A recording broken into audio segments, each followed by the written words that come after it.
dnešnej hodine budeme mať takú zaujímavú hodinu. Budeme si rozprávať o vlastných podstatných menách. Čili sme sa už aj o všeobecných podstatných menách, aj o vlastných podstatných menách. Že tým vlastným sa budeme venovať trošičku viac. A bude hodina zaujímavá tým, že sa spojíme s našimi kamarátmi, ktorí robia s nami v škole raz projekt. Ako sa volá ten projekt? Anička?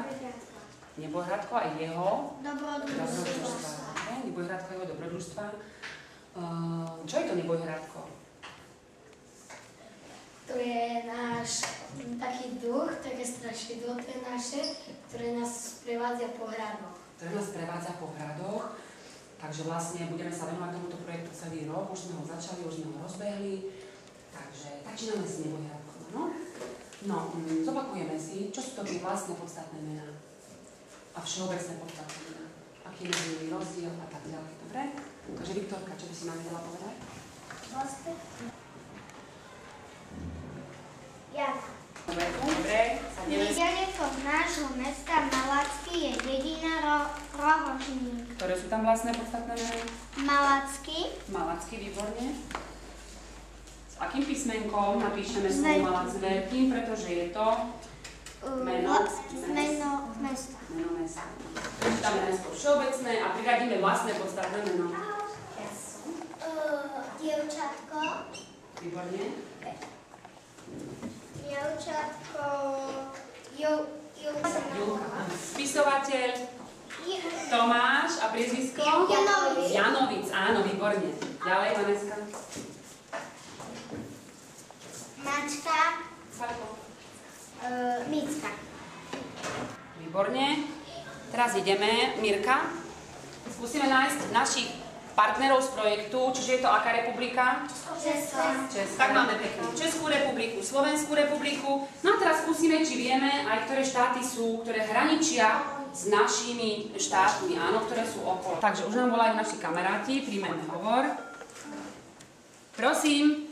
Ahoj, slyšíš nás? Áno, počujeme vás. Ahoj, teď vás zdraví Anička ze 3. A posíláme vám pracovní listy s pohádkami, které všichni známe.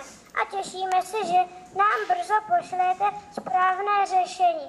Lejka a David vám přečtou krátkou ukázku číslo 2 a 3. Tak do toho svého dortu dávali a míchali tam všechno možné. Dali tam i česnek a pepř a namíchali tam sádlo i bombóny. Škvajči a spořici, krupičnou kaši a tvaroh, perník a ocet, kakao a zelí, jednu hlavu, husky a hrozinky. Inu všechno možné do toho dortu dali. Ale jen chleba tam nedali, protože pejskové... No. A to tak končilo napínavě, poznali jste pohádku? Aká to je? Nová kráľovná mala však studené srdce, bola chladná, zlá a závislivá. Stále sa pýtala zrkadla. Zrkadielko, zrkadielko, povedz mi, kto je najkrajší na zemi? Ako sa volá táto rozprávka? Tato hnedka někomu přistrčí. O Sněhurce. O Snehurce, uhadli. Výborne, tlieskáme vám. A viete, ako sa to povie po slovensky? O Snehurce. Si pamatuje děcka, jak je to slovenský, jak jsme to tam četli. No, Snehurka, to je vlastné meno koho? A my vám to řekneme, ale vydržte, my to tady máme daleko. Sněhulienka. Snehulienka, výborne, tak vám tlieskáme. My sme si pre vás pripravili taký pracovný list, jeden s úlohami s deťmi. Takže vám ho chvíľočku pošleme a potom, keď vlastne viem, že máte aj vy pre nás pripravený a nám ho pošlete, tak budeme vypracovať na vašom pracovnom liste, vy na našom a ku koncu hodiny si zavoláme a skontrolujeme si tie pracovné listy, dobre? Ano, už se těšíme. Aj my, tak sa majte krásne.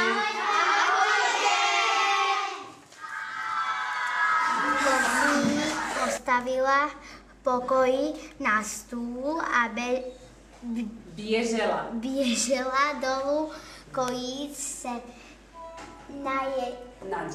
nadějí, že prince upokojí. Potom... No, zastav sa trošičku. Deti, mali sme v tejto vete také písmenka. Záňať, ží. Bolo tam písmenko R s mäkčeňom. Čítame ho ako ž. Skúste zopakovať. Ž, také mekučké. Ďalej tam bolo písmenko, ktoré také, čo nemáme my. Ako vyzeralo? S takým mekčeňom. Čiže to tak mekučko čítame. Áno, čiže ktoré to je slovo na tanku, kde je S mekčeňom? Prečítaj ho. Nadeji, výborne, čiže nádeje, áno. A ešte tam bolo iné písmenko, tretie, Matúško, ktoré? Dolu, áno, čiže? Áno, presne, taký krúžok nad písmenkom U, čiže trošičku dlhšie ho čítame, napríklad dolu, stúl, také predĺžené U, áno, výborne. Dobre, pokračujeme v tej ukážke, Mirka. Potom si však umínila, kdyby se princ ptal, jak se prsten do koflíku dostal, že se nepřizná. Princezna s zlatou hviezdou na čele. No, skúste napísať. Tam, kde je SK. So zlatou hviezdou na čele, áno.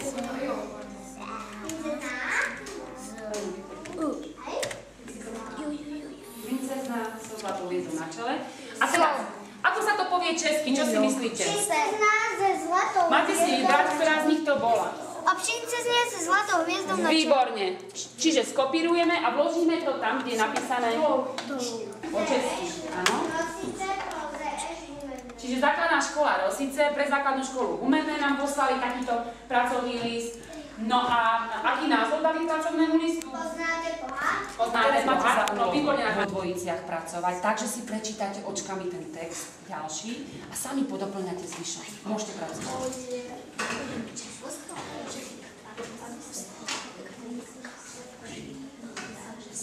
Pošleme aj úlohy, ktoré sme pre nich vymysleli my. Uvidíme, ako ich vyriešia a vlastne nám ku koncu hodiny pošlú nás. Snehulka. Dobre, prilož pekne prílohu. Nie, že by snehulka, ale Naše úlohy. Snehulka. Zvaruška ho popadla, aby ho první obula, ale noha byla o půl pátý väčší. Větší. No máme tu nejaké vlastné podstatné meno? Viktorko, našiel si? Áno, je tam Baruška. Takže teraz vlastne pošleme ten váš pracovný list, aj ostatný, našim kamarátom a uvidíme, čo nám povedia, či sme ho vlastne vyriešili správne.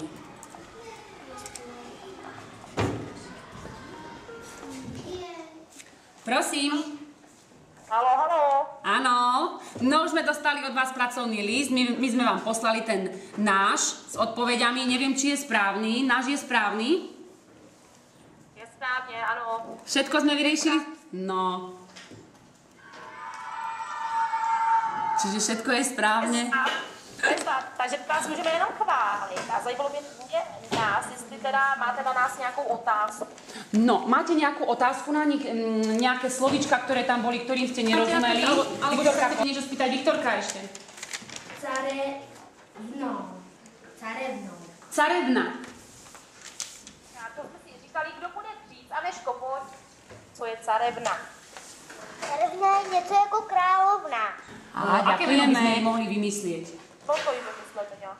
No, skúste vy vymyslieť. Počúvame. Vymyslíme meno cárevnej. Alexandra. Carevna Alexandra. A teraz my vymyslíme slovenské vlastné meno. A Viktorka? Dianka. Cárovna po slovensky Dianka. Čiže je to vlastné meno cárovnej. Dobre, no, teraz ideme my pozrieť váš pracovný list, ako ste nám ho poslali, či je správne urobený, či sú vypracované úlohy, či ste to zvládli napísať jednotlivé slovné druhy. Takže Matúško, čítaj. Kozliatka, podstatné jméno, zlík, příjemné jméno, zložená sloveso. Správne to napísané? Áno, výborne. Střevíček. To čo je? Čo je to střevíček? A črievička po slovensky, pani učiteľka, střevíček. Ano, nás to napadlo. Áno. Že to asi bude patřit a když jsme to dělali a moc se nám to líbilo, tak jsme trénovali. Jak to zkusíme. Takže už to umíme. Výborne vám to ide, črievy, všetky sú tu obojaké spoluhlásky. No povedzte nám, ktoré obojaké spoluhlásky máte vy v českom jazyku? Dobře, takže já někoho zavolám, pojď vyjmenovat obojetné souhlásky. Souhlásky. To nebyl Míša. Oni majú nie Tak, spoluhlásky. zde Míša. Obojetné souhlásky. F, L, M, P, S, V, Z. Takže vy máte medzi obojakými spoluhláskami aj L? Ano, máme L. No a deti, L je u nás aká spoluhláska? L. Tvrdá, výborne. A mne tam chýbala jedna. Ktorá nám tam chýbala? F povedali, ale nepovedali R. R. Vy nemáte R ako obojakú spoluhlásku? Máme dětka R jako obojetnou souhlásku. R je tvrdá souhláska u nás. R je tvrdá. Takže oni majú R tvrdú spoluhlásku. Vymenené. A L máte obojakú. No tak sme sa niečo dozvedeli, vidíte? Dobre, tieto detičky pochváli. Všetky si určite zaslúžia za toto samé jednotky. No, my sme vám poslali naše úlohy, takisto sme ich zvládli, takže tešíme sa na ďalšiu spoluprácu s vami. A ještě nám slíbili, že nám něco pošlete. Co nám pošlete? No, čo pošleme? Obrázky? Majte sa krásne, ahojte. Výborne, dokončili sme obrázky veľmi pekné, neboj hrátka. Vidím, že ste písali aj nejaké texty. Dobre, Viktorka, už si napísala, prečítaj nám odkaz, ktorým posielame na blog. Ahojte, my sme žiaci z 3. B triedy. Posielame vám nebojhriadka, ktorého sme nakreslili. No a podpísala si sa ako? Viktória Konfederáková. Prečo si si dala v mene aj v priezvisku veľké písmenka? Lebo Viktória je vlastné podstatné meno a Konfederáková je tiež vlastné Takisto. podstatné meno. Dobre, výborne. No môžeš to odoslať, Viktorka? Dobre, počkáme, ukladá sa nám to, takže v prostredí TwinSpace, v kútiku pre žiakov sme vlastne nechali na blogu odkaz, ukáž nám, máme ho tu, výborne, pre a teraz pridáme obrázky, čiže musíme si nájsť, áno, Slovenskú republiku. No a ideme pekne pridať obrázky,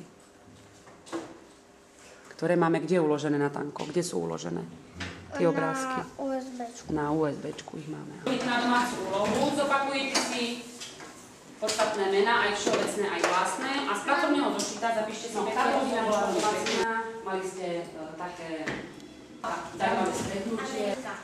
Amerika. Austrália. Áno. Afrika. Afrika. Andrea. Ázia.